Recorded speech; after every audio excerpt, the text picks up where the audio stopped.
I'm Julia, and today I'm going to review Throne of Glass by Sarah J. Maas. This is the first book in a series of 5 books, which makes me super happy because this book is awesome. So, what is it about? It's about Selena, and she is 18 years old, but she's not any 18-year-old, she's Adelan's most famous assassin, and she's totally badass. So, in the beginning of the book, Selena is in a death camp called End of Year, and she's there because she got caught when she wanted to kill somebody, and after she's been there for a whole year, the king of Adelan decides that he needs a champion for himself. And he decides that there is a contest so that 24 people, I think 24 people, can sponsor someone and they fight against each other to become the king's champion. So, the Prince of Adelan, Dorian, knows of Selena and he wants to get her so that he can sponsor her to become the king's champion. Dorian gets to End of Year and gets Selena and offers her to either try and become the king's champion and work for the king for 4 years and then be free, or she can stay in End of Year and die. So, of course, Selena says that she wants to try and become the king's champion, and that's when the book starts. I absolutely love this book. It's action-packed, it has great characters. Selena is a total badass and she's sarcastic, but you can also see that she's just an 18-year-old girl trying to survive. And Dorian is not the typical prince. He's kind of different, but it's hard to explain without spoilering. And then we have the captain of the guard, Chow, and he's also a great written character. On the back of the book states, "To my mother the whole land fears her, only she can save them all." So the first thing that you read is "To my lover," and you think, gosh, another love triangle, yay. But the love triangle is not that important, it just starts to form at the end of the book, and then it's not in the middle of the story. The middle of the story is Selena and how she tries to become the king's champion and all the contests that are held. So I think they shouldn't have put that on the back of the book, because that's not the center of the story, it's just a little part of it. I also love the whole world that Sarah J. Maas created here. It's absolutely fantastic, and in the front of the book there's a map of the whole kingdom, not just the kingdom but the whole land. What I also find really interesting in this book is that there's a whole aspect of magic, because the king banned all magic, so there was magic before, and there's also a part, also faith have part in it, but not that much in the first book.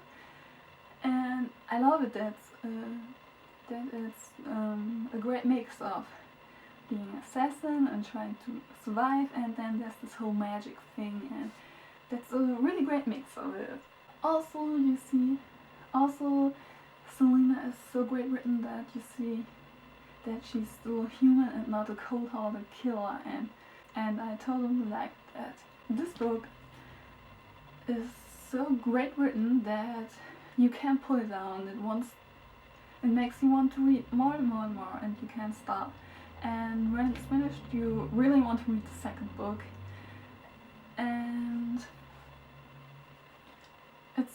you would think it's a little bit boring with just the contests in it, but it's so good written that you want to know what the next contest will be and how it will all end, and if Selena can survive or if she can become the King's Champion. So, I highly recommend this book for you if you like action, if you like fantasy, and I gave it 5 out of 5 stars. It is a really, really good book, and that's for the non-spoiler part. So if you haven't read the book, go read it, then come back and hear a little bit of my spoiler part. Bye! Hey spoiler people! So, the first thing I have to say, I'm totally team Cow, or however you speak about. I like him a lot more than Dorian somehow, but I think sadly that Dorian will become endgame. So what I really like about this book are the whole training sequences with Chow and Selena, and the part where all the other people are training together and they're checking each other out, and when Selena just holds back so that they don't know that she's the most famous assassin, and that they only think that she's a quiet little girl that can't handle herself and is all helpless. One of my favorite scenes of the book is the part where Dorian gets Selena the puppy for Maas, which is their Christmas, and that scene was so cute when she got the puppy. That's one of my favorite scenes in the whole book. And another scene I think that was really important for the other books is the scene where Selena fights against Kane, and then she's nearly dead on the floor, and then when Chow sits there at the edge and tells her that she has the strength to hold on and to go on, and I love the scene, and I think it's really, really important for their relationship in the next books. And what I think is that Queen Elena and Selena are related.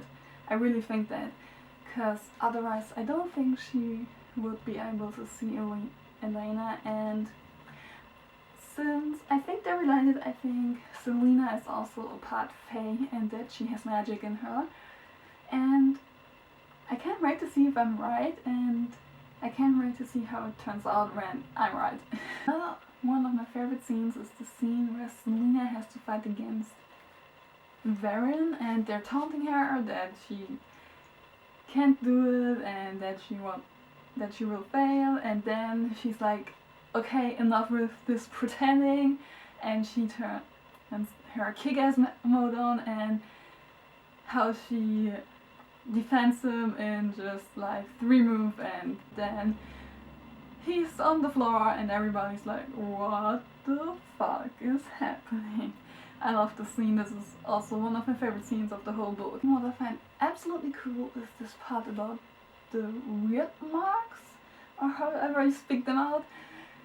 I think that's really interesting, and I think they're going to be a really big part in the other books.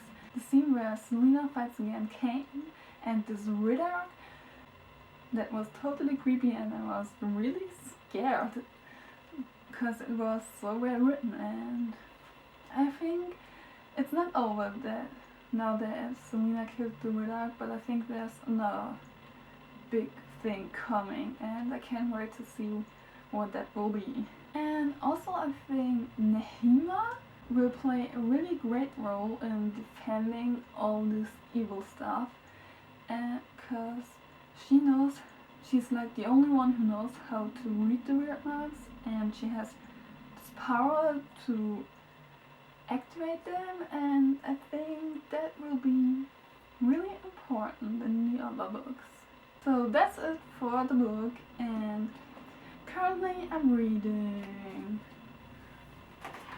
the second book, Run of Midnight, and I really like it so far.